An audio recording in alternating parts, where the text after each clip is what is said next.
எல்லா ஹவுஸ் ஒய்ஃபுக்கும் ரிட்டையர்மெண்ட் வந்தாச்சு.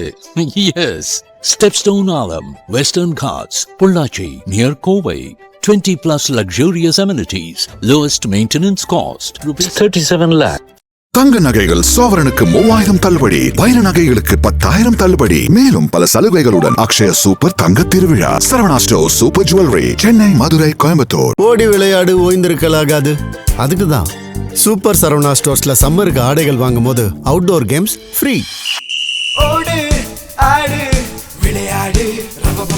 சூப்பர் சரவணா ஸ்டோர்ஸ் சம்மா கோடையை கொண்டாடலாம்.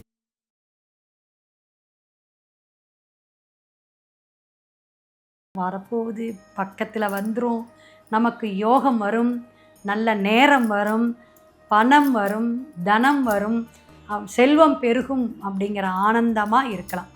ஏன்னா 12இல் குரு பல விஷயத்தில் உங்களுக்கு இழப்பு. உங்கள் குழந்தைகளுக்கு கடகராசிக்காரங்க ஜாதகம் பார்க்க வரும் பொழுது குழந்தைகள்னால இவ்வளவு சண்டைங்க, இவ்வளவு செலவு பண்ணிட்டேன், ஒன்று மருத்துவ செலவு அல்லது காலேஜுக்கு போய் கஷ்டப்பட்டேன், வரக்கூடிய நான் +2ல் அவனுக்கு எத்தனை டியூஷன் வச்சேன், அத்தனை செலவு பாடாப்படுத்திட்டான் சொல்கிறாங்க. அப்போ குழந்தைகளுக்காக நிறைய கேர் எடுத்திருப்பாங்க. அதே போல் நீங்கள் என்ன பண்ணியிருப்பீங்க, நிறைய செலவுகளும் பண்ணியிருப்பீங்க. அந்த விரய செலவு இனி வரும் காலம் குறையும்.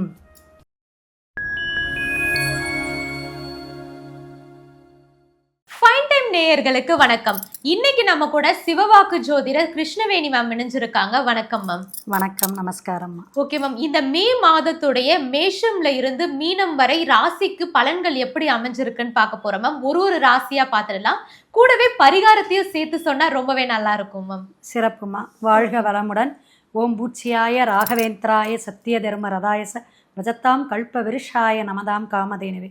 ஸ்ரீ ராகவேந்திரருடைய பொற்பாதம் தொட்டு வணங்கி குரு வாழ்க, குருவே துணை. எல்லாருக்குமே இந்த மே மாதம் சிறப்பான ஒரு பலாபலனையும் ஒரு விமோச்சத்தையும் கொடுக்குறோம். ஏன்னா ரிசல்ட் வரக்கூடிய, நம்மளுடைய ஆட்சி மாற்றத்தை கொடுக்கக்கூடிய, தமிழ்நாட்டை திரும்பி பார்க்கக்கூடிய அளவுக்கு இந்த மாதம் அமையப்போகுது. மே 4ஆம் தேதி. அது எல்லாருக்கும் நல்லதாக அமையட்டும். கிரகங்களுடைய அமைப்புன்னு பார்த்தீங்கன்னா கால சர்ப தோஷமாக ராகு கும்பத்தில் இருக்கிறாருங்க, கேது பகவான் சிம்மத்தில் இருக்கக்கூடிய காலகட்டம். இந்த மே மாதம் பார்த்திங்கன்னா சித்திரையும் வைகாசியும் கலந்து, தமிழ் மாதம் கலந்து வரக்கூடிய விஷயங்கள் இருக்கும். அப்போ சித்திரை மாதம் சூரியன் உச்சம் பெற்று மேசத்தில் இருப்பார். அப்புறம் பாதி மாதத்துக்கு மேலே, அதாவது 15ஆம் தேதிக்கு வைகாசி மாதம் அப்படிங்கும்போது ரிஷபத்துக்கு சூரியன் பிரவேசிக்கக்கூடிய இடத்த தான் தமிழ் மாதமாக நம்ம கணக்கெடுத்துக்கிறோம். அப்படி வரிசையில் இந்த மாதம் வைகாசி விசாகம் மே மாதம் ரொம்ப சிறப்பு. அது கடைசிக்கு வருதுங்க, அந்த மாதிரி டைமில் வருது. அதாவது 30ஆம் தேதி வருது. இப்போங்க மே 30ஆம் தேதி முருகனுக்கு விசேஷமான உகந்த நாள். நடுவில் பார்த்திங்கன்னா அந்த அக்னி நட்சத்திரம் 4ஆம் தேதி ஆரம்பம். 28ஆம் தேதி அக்னி நட்சத்திரத்துடைய பிரதோஷமும் கலந்து அன்னைக்கு என்ன நடக்குதுன்னா அக்னி நட்சத்திரத்தோட தோஷ நிவர்த்தி. இந்த அக்னி நட்சத்திரமும் தோஷ நிவர்த்தியெல்லாம் சொல்லக்கூடிய அமைப்பு எதுனா கத்திரி வெயில்பாங்க. ரொம்ப இந்த வருஷம் எல்லா கிளைமேட்டுமே இந்த பராபவ ஆண்டு மோசமாக தான் இருக்கும், அதிவீதியமாக இருக்குன்னு வச்சுக்கோங்களேன். அப்போ எல்லா மாவட்டத்துலேயுமே வெப்ப கதிர்வீச்சுகள் அதிகமாக தான் இருக்கும். எல்லாருமே இந்த 10ஆம் தேதி 11ஆம் தேதிக்கு மேலே மே மாதமெல்லாம் நீங்கள் கொஞ்சம் வெளியே வராமல் ஒரு 10-11 மணிலேருந்து 3 மணி வரையும் வீட்டிலேயோ அல்லது ஆஃபீஸ் ஒர்க்கை மட்டும் பார்க்குறது ரொம்ப நல்லது. வெயிலில் உடம்பு தொந்தரவுகள், உஷ்ணம் அதிகமாயிரும். அதை பாதிப்புக்கு உள்ளாகாமல் இருக்கணும். ஏன்னா இந்த காலேஜ் அட்மிஷனு அது இதுன்னு நிறையா உங்களுக்கு அலைச்சல்கள்லாம் இருக்கும். பிள்ளைங்களுக்கு நல்ல நல்ல சீட்டு கிடைக்கக்கூடிய அமைப்பு உண்டு. இதில் கடைசியில் வாக்கிய பஞ்சாங்கப்படி உங்களுக்கு மே கடைசிக்கு பெயர்ச்சி ஆகக்கூடிய ஒரு ஸ்பெஷல் சுபகிரகம் குரு பெயர்ச்சி வருது. ஜூன் 2ஆம் தேதிங்கிறது திருக்கணிதப்படிங்க. இந்த மாதிரி விசேஷ அமைப்புகள் இருக்கிறதுனால வளர்பிறையாக வரக்கூடிய சுப முகூர்த்தங்கள் இருக்குது. சதுர்த்தி சஷ்டி விரதம் ரொம்ப விசேஷம் இந்த மாதத்தில். அமாவாசை தர்ப்பணம் கொடுக்கறது அதைவிட விசேஷமான விஷயங்கள் நடக்கும். ஸோ இந்த மாதிரி கிரக அமைப்பில் நம்ம இப்போ குழந்தைங்களுக்கு நல்ல சீட்டு கிடைக்கணும், காலேஜ் கிடைக்கணும் அப்படின்னா சங்கடகரா சதுர்த்தி வழிபாடு எடுத்தால் ரொம்ப நல்லாயிருக்கும்.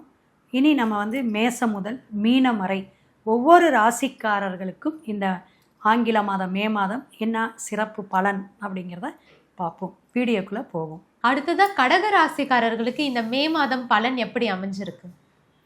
மே மாதம் கடகராசிக்கு ஆனந்தம் அற்புதம் அப்படின்னு சொல்லலாம். ஏன்னா இந்த மாதம் கடைசிக்கு குரு பகவான் உச்சம் பெற்று உங்கள் ராசிக்கு வரப்போகிறாங்க.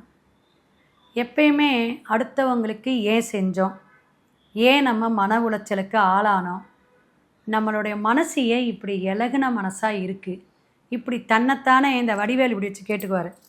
அதுபோல் தன்னைத்தானையே நொந்து கொண்டு இருந்த ராசியில் கடகம். அப்போ அத்தனை கஷ்டங்கள், அத்தனை அடி வாங்கியிருக்கோம், ஒரு முன்னேற்றத்துக்கான வழியே இல்லாமல் தேடுதல்லே இருந்துட்டோம்.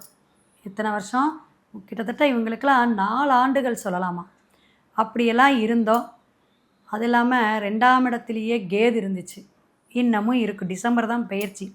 அப்போ இந்த மே மாதமாக இருக்கக்கூடிய அமைப்பில் குரு பெயரக்கூடிய அமைப்பு வர்றதுனால முன்னாடியே ஒரு சின்ன சொல்லுவாங்கள்ல, இந்த போர் வீரர்கள்லாம் வராங்க, சவுண்டு கேட்குது, யானையோட சத்தம் கேட்குது, குதிரையோட சத்தம் கேட்குதும்பாங்க. அது பல மைல் கணக்கு தூரத்தில் வந்துட்டுருப்பாங்க. இதை உணர்வோம் பார்த்தீங்களா? அப்படி உங்களுக்கு நல்ல காலம் பிறக்குதுங்கிறத உணரக்கூடிய அமைப்பு இப்பயே அவங்களுக்கு அசிரியையாக கிடைக்கும். அப்போ நீங்கள் வரப்போகுது, பக்கத்தில் வந்துடும், நமக்கு யோகம் வரும், நல்ல நேரம் வரும், பணம் வரும், தனம் வரும், செல்வம் பெருகும் அப்படிங்கிற ஆனந்தமாக இருக்கலாம். ஏன்னா 12இல் குரு பல விஷயத்தில் உங்களுக்கு இழப்பு. உங்கள் குழந்தைகளுக்கு கடகராசிக்காரங்க ஜாதகம் பார்க்க வரும்பொழுது குழந்தைகள்னால இவ்வளவு சண்டைங்க, இவ்வளவு செலவு பண்ணிட்டேன், ஒன்று மருத்துவ செலவு அல்லது காலேஜுக்கு போய் கஷ்டப்பட்டேன், வரக்கூடிய நான் +2ல் அவனுக்கு எத்தனை டியூஷன் வச்சேன், அத்தனை செலவு பாடாப்படுத்திட்டான் சொல்கிறாங்க. அப்போ குழந்தைகளுக்காக நிறைய கேர் எடுத்திருப்பாங்க. அதே போல் நீங்கள் என்ன பண்ணியிருப்பீங்க, நிறைய செலவுகளும் பண்ணியிருப்பீங்க. அந்த விரய செலவு இனி வரும் காலம் குறையும். மே மாதத்துலேருந்து குறையக்கூடிய அமைப்பு. விரய செலவு கட்டுக்கோப்புக்கு வரும். வருமானத்தில் ஒரு உயர்வை கொடுக்கும். நல்ல தொழில் தொடங்கணும், எனக்கு நல்ல ப்ரமோஷன் கிடைக்கணும், எந்த துறை சார்ந்து நீங்கள் வேலை செஞ்சாலும் அதில் ஒரு வெற்றியை கொடுக்கணும். அரசியல் துறை காத்துக்கிட்டு இருக்கிறோம் 4ஆம் தேதி, அதுவும் கடகராசி 2 லீடர்ஸு. ஸோ அவங்களுக்கெல்லாம் ஒரு நல்ல ஒரு வாய்ப்புகள் கிடைக்கிறதுக்கு வரக்கூடிய காலகட்டம் வந்து உட்காரக்கூடிய குரு பகவான் கொடுக்கணும். அப்படி கொடுக்கும் பொழுது குரு ஜென்மத்தில் வந்தால் வனவாசம்பாங்க, அதெல்லாம் கிடையாதுங்க. அதில் உச்சம் பெற்று உட்கார்றாங்க, அதுதான் சிறப்பு. இது எல்லா ராசிக்கும் கிடையாதுங்க. அப்படி உச்சம் பெற்று உட்காரும் பொழுது சிறப்பான ஒரு அமைப்பை, அந்தஸ்தை, உயர்வை கொடுக்கும். அப்போ இதெல்லாம் முயற்சியெல்லாம் நீங்கள் எடுத்துக்கிட்டே இருங்க. மக்கள் தொடர்பில் நல்ல பேர் கிடைக்கும், குடும்பத்தில் ஒற்றுமை கிடைக்கும். வெளிநாடு வெளியூர் போகிறவங்களுக்கெல்லாம் முயற்சி இந்த மாதம் செய்யலாமா, தாராளமாக செய்யலாம். உங்களுக்கான வழிபாடுனா சிவகுடும்ப வழிபாடு. சிவன், பார்வதி, விநாயகர், முருகர்ப்பர், இது மாதிரி பிரசித்த பெற்ற கோயில் எங்கேன்னு பாருங்கள். அந்த சன்னிதானத்தில் போயிட்டு அபிஷேக ஆராதனை, பிரியர் சிவன், அவருக்கு நீங்கள் உங்கள் கையால் கொடுத்துட்டு பார்வதி தேவிக்கு ஃபஸ்ட்டு அர்ச்சனையும் பூவும் கொடுத்து சாமி கும்பிட்டு அதுக்கப்புறம் அப்பன் ஈசனை வந்து பாருங்கள், அற்புதமாக இருக்கும். சிவாய நம. திருச்சிற்றம்பலம்.